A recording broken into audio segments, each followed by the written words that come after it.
I'd like us to read the names and the ages of the people as we come by and gather or get a candle.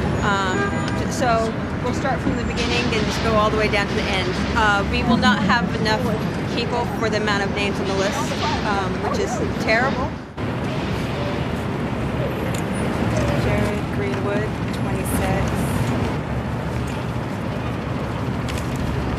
Francesca Hardwick, 18.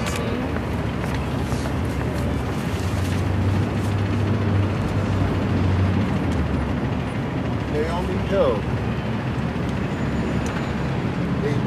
age 4.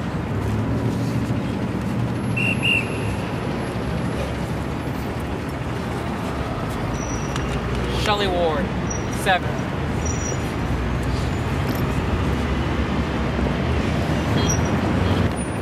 Christy Reimer, 47.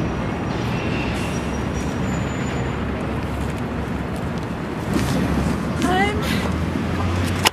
wasn't sure why I came down here today, but after listening to some of the statistics and listening to those who have committed suicide, I figured out that I was here for myself.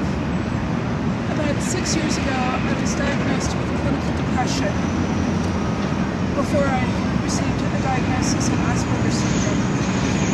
And I could have seen myself in some of those days leading up to my hospitalization, becoming rather overwhelmed with my life.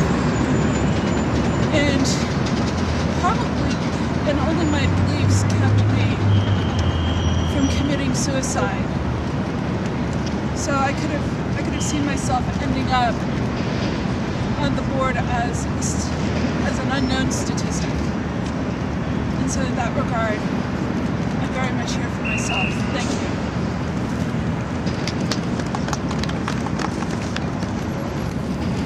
I think, as so many people before me have said it so much better, we're a cross-disability movement. And I think too many times society puts people in special groups and says, these people aren't of value, but we are. And we need to move away from that. And as a disability community, we are strongest when we're a cross-disability community that understands that all people are valuable. My husband, Justin Dart, said many times that not only disability community, but just a whole human being. Let us embrace each other in reverence for each individual human life. Let us go forward together for however long it takes to create an America and a world that empowers all. Thank you. Love you. I think the one thing that it's important to take away from this event and many others that bring together the disability community, all parts of the disability community, as you just said so eloquently and so importantly, is that there is a connecting thread in all of our experiences. We are not just people with disabilities, we are part of a disability community and a disability culture. That's our home base. And no matter what kinds of struggles we have to go out there and face in a world that, quite frankly, too often thinks we would be better off dead, we know that we still have this community to come back to. We still have this culture to fall back on. And we are a people just the same as any other American or global minority.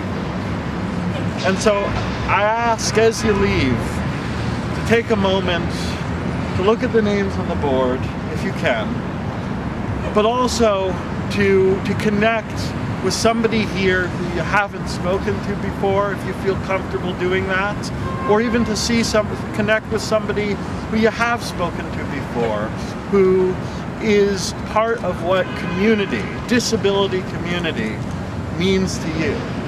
At the end of the day, this event, it's about the names and the memories of the people we've lost. But going forward, it's also about how we come together in support of those who are still here and who we will fight to keep here, now and for all time. I'm going to read the rest of the list of names. Maxwell Iyer, 2. Callista Springer, 16. Courtney Wise, 17. Ethan Scott Kirby, 3. Tom West, 22. Christian Clay Jenkins, 14. Lexa, thank you, Akipong Glover, 13. Jude Mira, 8. Aji Singh, 12. Garen Isbrigg, 6. Leosha Barnett, 17. Gwen Freenay, 11. Peyton Edinger, 4. Christopher Melton, 18. Rylan Rochester, 6 months old. Kenneth Holmes, 12. Zane and Farrell Akhtar, 5 and 2. Emily Bell Mullen, 85. Rohit Singh, 7. Sarah Baker, 10. Chase Ogden, 13. Karen D. Aurora, 18.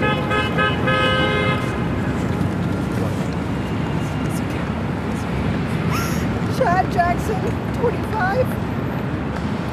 Julie Sorella, 8. No Medine Jr., 7 months. Benjamin Barnhart, 13. Joy Lorette, 7. George Hoggins, 22. Daniel Corby, 4. And Melissa Stoddard, 11.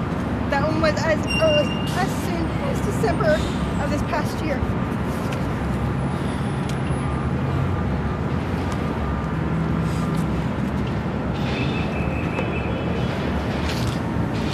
We remember their names, we remember their lives. Thank you all very much for coming.